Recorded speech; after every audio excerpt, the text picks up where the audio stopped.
you want to start that business, you want to get that promotion, you want to get the man, the woman of your dreams, you want to get your dream job, you want to get a dream body, your dream life, whatever you want to do in your life, you have to have confidence. Or better yet, you got to build your confidence.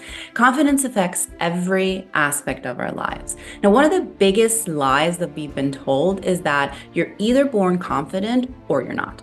But the truth is, confidence is a skill. And just like any other skill, with a few tips, you can start getting more confident than ever. When you feel confident on the inside, it really reflects and shows on the outside. And that's what makes a difference. That's what's going to get you that promotion. That's what's going to get you that man, that woman. And that's what's going to give you the ability to reach your dreams, to follow your passion, to live the life that you love. Because when you're confident, you believe in yourself, you believe in your abilities and your judgments, and you take action that's aligned with those feelings. You're self-assured. I want that. I know I can get it, and I will get it. So it's not just about how confident you feel, it's also about how confident you appear to others. But these tips that I'm gonna cover here are gonna do just that. So let's get to it. Let's explore some easy and research-backed trips and tips to boost your confidence game, both inside and out.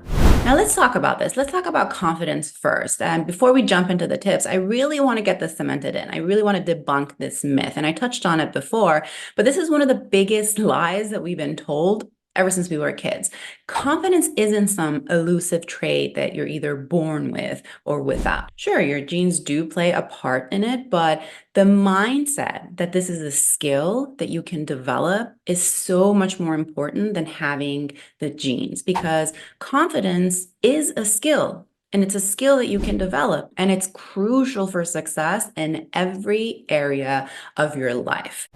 Tip number one is posture. Have you ever looked at someone and thought, that person is confident? How did that person look in terms of posture, how they were carrying themselves? Was that person slouching? Was that person just going like this with their head down? Or were they standing tall, with a straight back? I can almost guarantee that that person was not slouching. They were standing tall. They were probably had their shoulders back, their chest out, their chin up. So slouching sends an immediate signal of insecurity, while standing tall exudes confidence. Now you might say, of course that person's standing like that because that person feels confident. That person is confident. They know they're confident. They are confident. So that's why they're standing like that. But did you know that when you change your physiology, it affects your mood? I'm going to say that again. When you change your physiology, it affects your mood. In other words, when you stand tall and when you stand confident, you not only look confident to others, but you actually start to feel more confident. According to a study from The Ohio State University, sitting up straight can give you more confidence in your own thoughts. If you're in a meeting or in a room with people that you want to impress and you want them to notice you and you want them to think you're confident, you can instantly feel more confident by changing your posture and just standing tall. Now, here's something you can do. Before entering a room, a meeting, a presentation, or a party, you can strike a power pose. Now, research shows that adopting expansive poses can increase testosterone levels and make you feel more confident. That's what power poses are. You're standing in confident, expansive poses for even just a few minutes. It can really actually trick your brain into feeling more powerful and confident. So straighten that spine, roll those shoulders back, lift that chin up, and trust me, it's not just a physical change, it's a game changer on how you're perceived and how you're actually going to feel about yourself.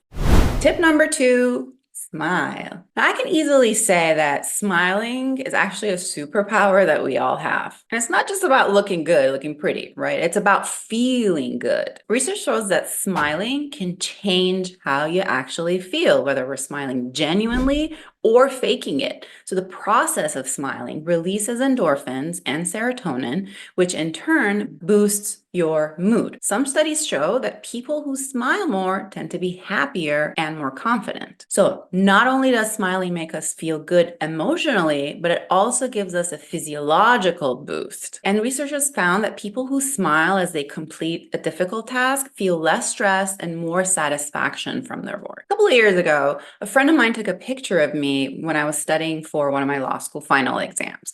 It was property law, so I wasn't particularly excited when I was studying, but when I looked at the picture, I noticed that I had a huge frown on my face, like the worst frown. Like I looked terrible. I told myself, is this what I look like when people look at me when I'm studying or when I'm doing like a difficult task?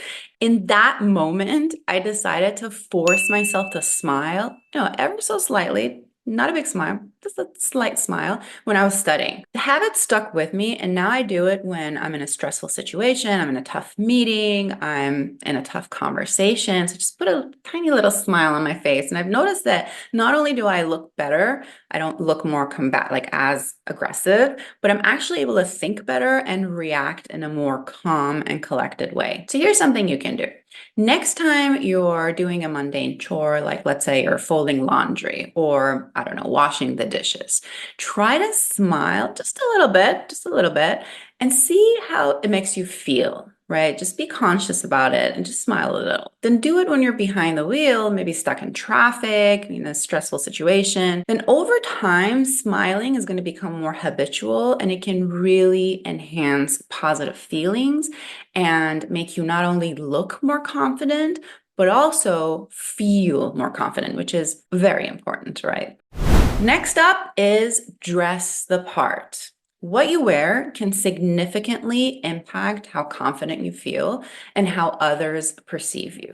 Dressing in clothes that make you feel comfortable and empowered can really boost your confidence levels instantly. When you look good, you feel good. As simple as that. Now, I'm not saying go ahead and spend a ton of money on fancy clothes and, change your entire wardrobe, although that's nice sometimes too. But you can have like a few, even a single piece of clothing that makes you feel confident.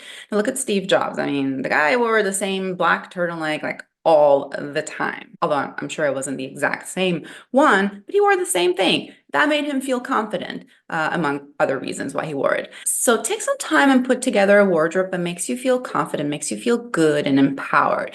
Whether it's a tailored suit, it's a killer pair of heels, or maybe your favorite accessory, find what makes you feel like the best version of yourself and rock it with pride. Now, if you've gotten some benefit from this video so far, if you like this video, go ahead and hit the like button. It can really help me out.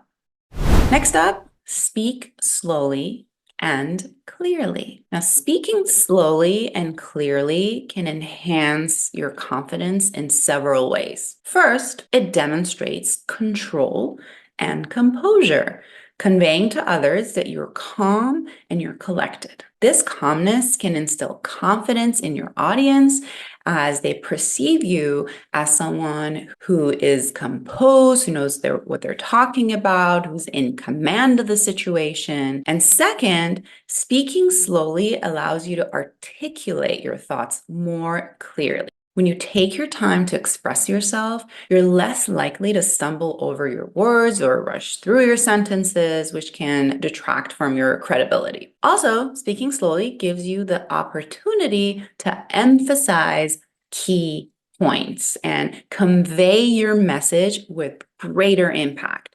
By pausing strategically and enunciating each word clearly, you can command attention and reinforce the importance of your message. So overall, speaking slowly and clearly not only improves the clarity and effectiveness of your communication, but it also enhances your perceived confidence and authority in the eyes of others. So slow down, take a breath, and speak with purpose. Clear and composed speech not only commands attention, but also screams confidence. I mean, look at Obama. Who speaks better than Obama? Speaking slowly is a way of claiming social space. Just remember, we don't rush our words. We're not afraid to pause. Next is walk with purpose. Your walk speaks volumes before you even say a word. So put a pep in your step and stride with purpose. And it's not just about speed, right? It's not like you have to start walking really, really fast. It's about owning your space. And if you combine that with a power pose, good posture, you're golden. Next up, eye contact. That's right. Making eye contact is a powerful nonverbal cue that communicates confidence and engagement. When you maintain eye contact with someone, it signifies that you're attentive, you're interested, you're self-assured. When you look at someone in the eye, you demonstrate that you're confident in yourself and in the conversation at hand. You're not really thinking about what's going on. You're actually there. You're present. It shows you're comfortable with being seen and that you're not afraid to connect with others, which is oftentimes a sign of high self-confidence and self-esteem. Also, making eye contact conveys respect and sincerity. So it indicates to the other person that you really value that person's presence and you value their opinions, you're willing to engage with them fully. And this can really foster trust and rapport as it creates a sense of connection, mutual understanding, and mutual respect with the other person. So overall, making eye contact is a very simple but effective way to demonstrate confidence in social interactions. It shows that you're confident in yourself, you're interested in the other person, you're capable of engaging in meaningful conversations. So lock eyes and own the room, own the conversation, whether you're in a room with the person or you're in a webcam. And it might be uncomfortable at first to look people in the eye. I know we have a tendency to look away. Like when people talk to us, we get kind of uncomfortable. We look away, we look up, we look down, and we fidget. But really engaging with the person and staring at them, like not staring at them obviously like this, like to make them feel uncomfortable, but really making them feel heard and respected. So it takes time to build this habit and to get comfortable with looking people straight in the eyes while they're talking to you, but it's so worth the effort. Next up, seek feedback. Now, don't be afraid to ask feedback from your mentors, your colleagues, or your friends. Constructive feedback can really help you identify areas for improvement and can really boost your confidence. And you have to learn from constructive criticism. Criticism can be tough if you focus on the negatives and you get caught up in your missteps and say, why did I do that? Rather than focusing on your missteps, focus on your accomplishments. In addition, people who become most defensive are usually the ones with low self-esteem. Just filter criticism, focus on the positive, filter out the negative, really work on developing your skills and getting better. And just thank the person for their feedback and just seek solutions to address it. Now, getting constructive criticism can also be the most liberating experience ever. During one of my yearly performance reviews, my manager gave me a very detailed review, which had constructive criticism sprinkled throughout, right? And at first, when I read this review, it was very tough for me to hear because I was always trying hard to be perfect. I always wanted to do a good job. Obviously, I wanted to show that I'm a good lawyer, that I'm good at my job, that I take my job very seriously, and I was afraid to fail. Now, oddly enough, after getting such an honest review about my performance, pointing out areas that I needed to improve, things that I was good at, but things that I could be better at, after I did some much needed sulking, I felt liberated. I mean, it was one of the best feelings afterwards. It was such a great feeling, gave me so much confidence because I thought my worst fears happened, being judged, not being perfect, not having perfect performance all the time. And there was no reason for me not to trust myself anymore and work out of fear, work out of judgment. That fear and judgment had held me back because I didn't want to look like that I have any flaws. But after getting that review, I said, What's the worst that can happen? If I fail, if I make a mistake, if I have a flaw, then I will just get back up and try harder, and I will really own my actions. It really, really made me feel confident. So if you look at constructive criticism as a tool that can help you improve, you can feel liberated. Oh, and it feels so good, and it makes you feel so confident. Understand that failure is just a natural part of growth and learning. You have to embrace failure with resilience and a growth mindset. And if you do that, it can increase your confidence in handling future challenges. Visualize success. Take a moment and visualize yourself as the person that you want to be. What does that confident you look like? What does that confident you sound like? How do you stand? How do you sit? How do you talk? How do you talk to people? Really sit down and visualize yourself. Create this avatar of yourself. So your ideal avatar, and envision what that person would do when they wake up in the morning, when they meet people on the street, when they go to work, when they're sitting behind the wheel, when they're driving, when they're completing a task, when they're talking to their partner, to their boss. So whatever it is, get a very detailed vision of the person that you want to be, of the person that you know you can be, and imagine your confident self completing daily tasks, like going through the tasks that you complete in a day. Like think about what you did today and close your eyes and do those things as your ideal avatar, ideal self. Go through your day as that confident person and do this often, maybe do this every day. It'll really help you get more confident over time. This is something that has helped me a lot. Even when I am going into a meeting, for example, if I have a presentation,